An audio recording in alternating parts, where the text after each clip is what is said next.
Telangana CM Revanth పై MP Etela Rajender విమర్శలు గుప్పించారు. 97 GO తెచ్చి పాలిటెక్నిక్ విద్యార్థులను తీవ్ర ఇబ్బందులకు గురి చేస్తున్నారని ఫైర్ అయ్యారు. జీవో 97 శక్తి స్కీమ్ ను వెంటనే రద్దు చేయాలని ఆయన డిమాండ్ చేశారు.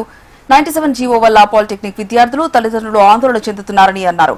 పాలిటెక్నిక్ విద్యార్థుల సమస్యను పరిష్కరించాలి, లేదంటే తర్వాత జరిగే పరిణామాలకు ప్రభుత్వమే బాధ్యత వహించాలని హెచ్చరించారు.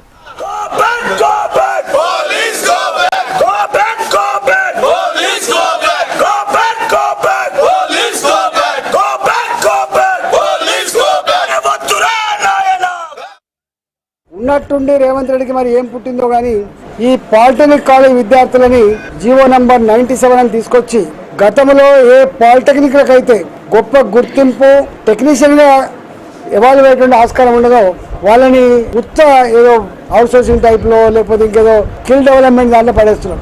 ఇవాళ మొత్తం తెలంగాణ వ్యాప్తంగా పాలిటెక్నిక్ కాలేజ్ లెక్చరర్లు కానీ పాలిటెక్నిక్ కాలేజ్ విద్యార్థులు కానీ వాళ్ళ తల్లిదండ్రులు కానీ ఆందోళన పడతా ఉన్నారు.